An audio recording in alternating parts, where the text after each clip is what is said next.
CBN e a Tecnologia, com Gilberto Sudré.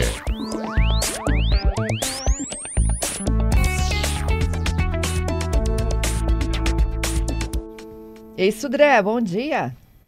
Bom dia, Fernanda. Bom dia, ouvintes da CBN. Para quem não ouviu o quadro de quarta-feira, vamos rapidamente relembrar aqui. A nossa proposta era falar dos diferentes acessos à internet, né? E aí uma delas foi quando o Gilberto falou assim, gente, lá em casa eu tenho internet via satélite. Não é isso?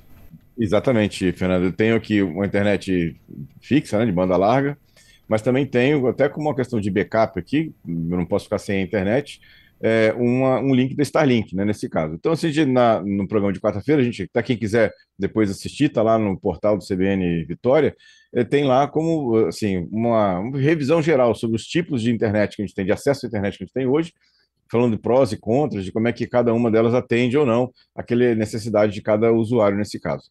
E aí a gente viu que muitas pessoas demonstraram interesse na internet via satélite para isso, né?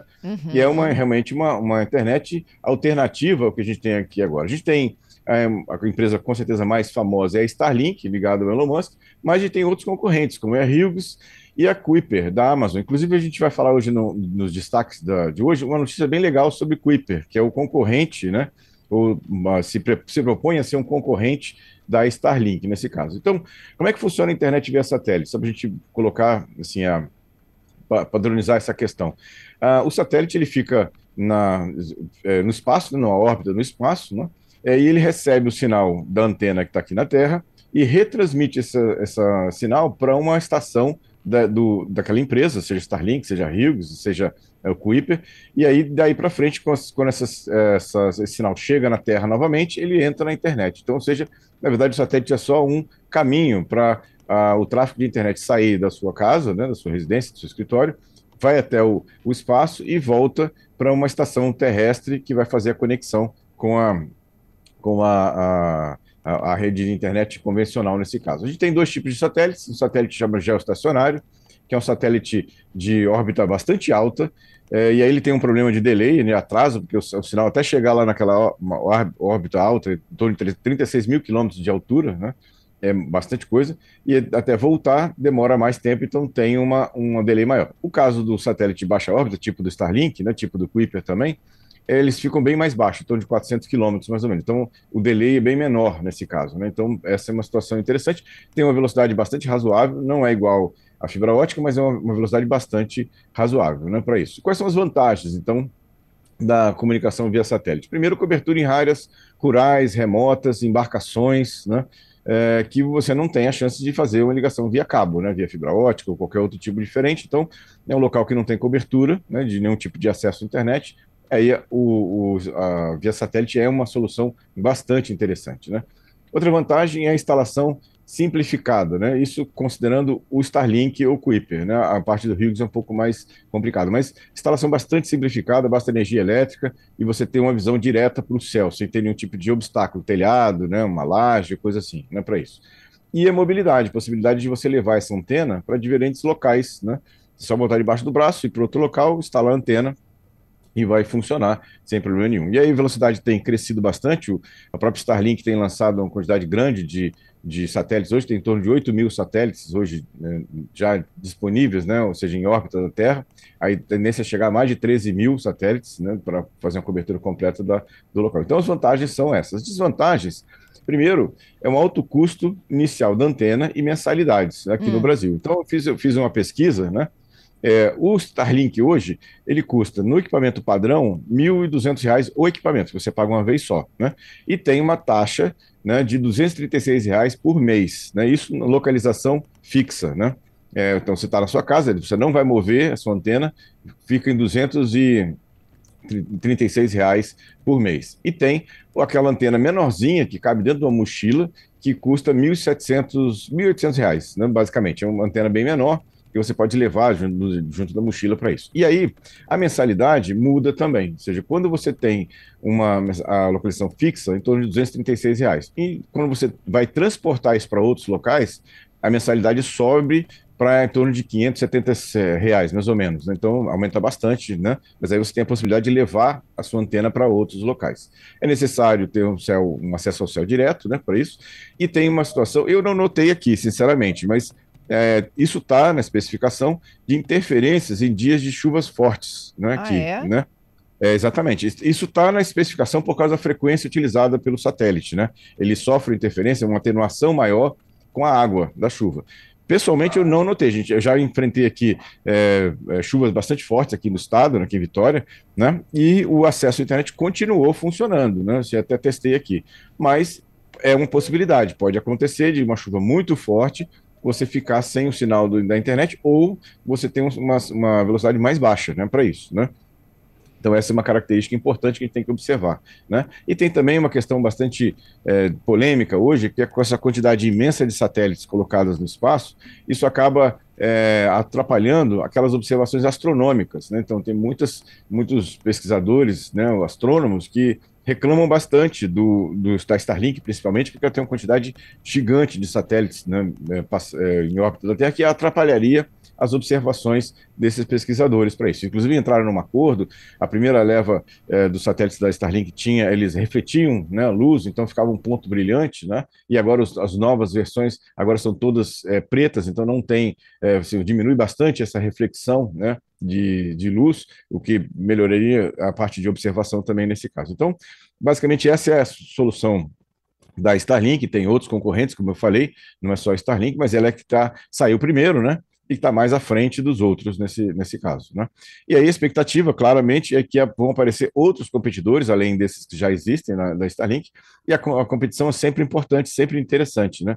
Porque aí eu tenho um acesso mais universal, né, à internet, em locais, inclusive, que eu não teria nem como chegar a cabos até lá, nesse caso, né? Esse aí. Ela não vai substituir a fibra ótica nas cidades, né? Isso eu acredito que não. Mas ela é uma boa solução de backup, né? No ambiente que eu tenho acesso via fibra ótica, por exemplo, é uma boa solução de alternativa de backup, por exemplo. Não dá para ser oficial, não? Dá também, né? Dá também, assim, com essas questões todas, assim, é um pouco mais caro, né? Você tem a questão de possivelmente ficar sem internet numa chuva forte, mas dá para substituir, com certeza. O tráfego, esse valor que eu falei de R$ 236, né, por mês, de acesso fixo, é com franquia ilimitada. Você pode usar à vontade, não tem nenhum tipo de franquia para utilizar. Então ele pode se transformar na sua acesso principal, com certeza, sem problema nenhum. Pergunta da Débora aqui, qual é a velocidade? Olha só, eu fiz alguns testes aqui, chegou a mais de 500 mega, né? Ou seja, em alguns lugares chegou alguns momentos chegou a 600 megabits por segundo, que é uma velocidade bastante razoável, né? Ou seja, que você encontra, e até em algumas situações você nem encontra isso na banda larga fixa para isso. Então, é uma velocidade bem legal. Uhum. É o equivalente a um pacote bom, tá? De fibra. Sim, sem dúvida nenhuma. É equivalente a um pacote muito bom de fibra ótica hoje aqui na capital, por exemplo, nas cidades aqui, com certeza. Com a diferença de que ele não esgota, não é isso? Exatamente. Esse custo que eu falei, R$ 236 mês, é no plano sem limitação. Ele existe um plano um pouco de dispositivo móvel, né, de você levar a antena para outros locais com limitação de 50 GB, que é um pouco mais barato, em torno de R$ 300, né? Mas possibilidade de você levar a antena para outros locais ilimitado é naquela faixa de 570 que eu falei antes, para isso. Muito bom. Ó, tem dúvidas que vão chegando, né? Aí, à medida do possível, a gente vai respondendo.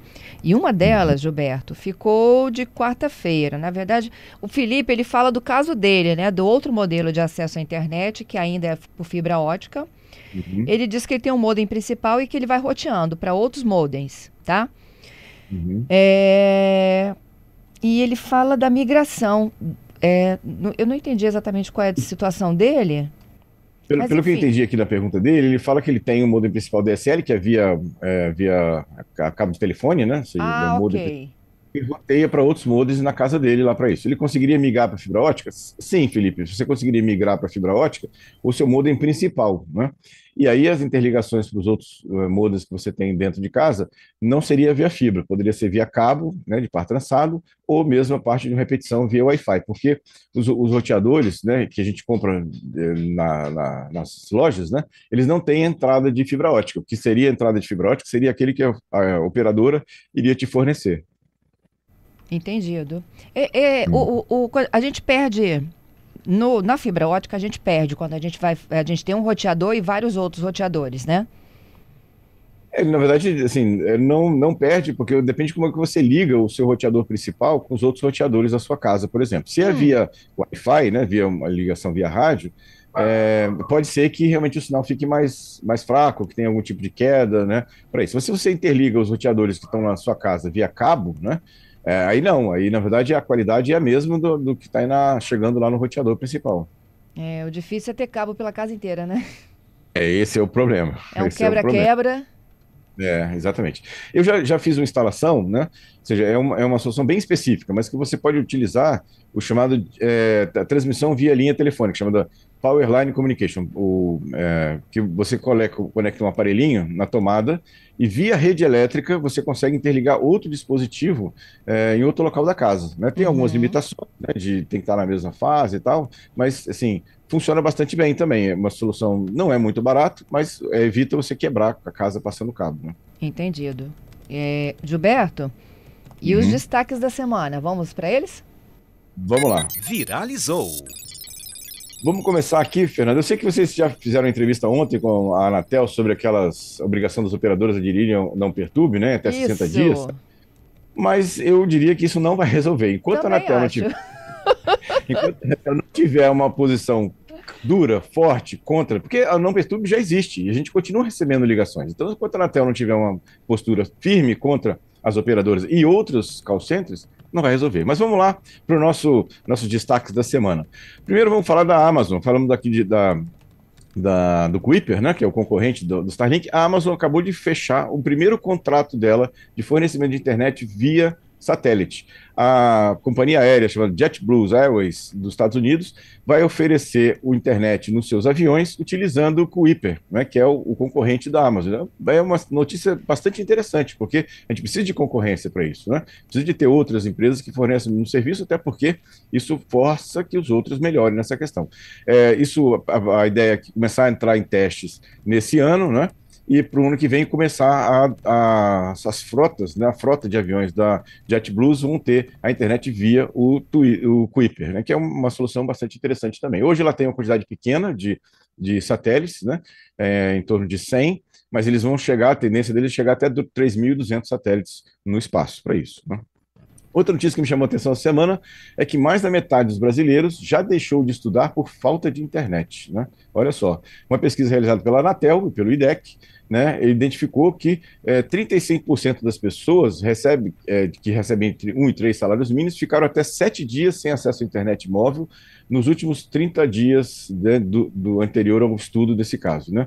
Só para a gente ter uma ideia, 55% das pessoas que eles entrevistadas deixaram de estudar, né, por falta de acesso à internet. E 52% deixaram de acessar serviços de saúde também por falta da internet. Então a gente fala da internet que é bem comum aqui para as capitais, né, para as grandes cidades, mas no interior realmente tem problemas graves, né, até pela questão do custo também de acesso à internet nesse caso, não é para isso. E uma É. última notícia, a gente falou na semana passada, na sexta-feira passada, sobre a questão de o ChatGPT está fornecendo a questão de questão de riscos, né, de pessoas, principalmente adolescentes estavam utilizando o ChatGPT e aí poderiam ter um incentivo a questões de saúde, né, em relação a isso, pois agora o ChatGPT divulgou essa semana que ele vai disponibilizar controle parental, né? Então, um novo recurso do ChatGPT vai permitir que os pais, né, tenham controle, né, sobre o que os adolescentes estão fazendo. Então, por exemplo, vai poder ter ajuste de respostas para se adaptar à idade do usuário, controle para ativar ou desativar recursos como memória, histórico e afins, né, nesse caso, notificações do perfil dos pais caso tenha alguma interação estranha, né, do adolescente com o ChatGPT, E aí a pergunta é, vai estar disponível quando, né? A OpenAI ainda não deu, assim, um exemplo, né? Uma previsão, né? Para isso, né? Falou que até esse final de setembro talvez apareça, né? Essa função, mas vamos esperar nesse caso. Se vai ser disponibilizado no Brasil, ela não listou os países que vão ter acesso ao controle parental e não falou também se isso vai estar disponível numa conta paga ou numa conta gratuita, né, como a gente tem. Então vamos esperar, vamos acompanhar aqui, logo que estiver liberado, a gente fala de novo aqui no CBN Tecnologia. Combinado, Gilberto. Bom final de semana, viu? Obrigado, Fernando, obrigado aos ouvintes pelas participações, um excelente final de semana para todos, né? E até quarta-feira com mais tecnologia.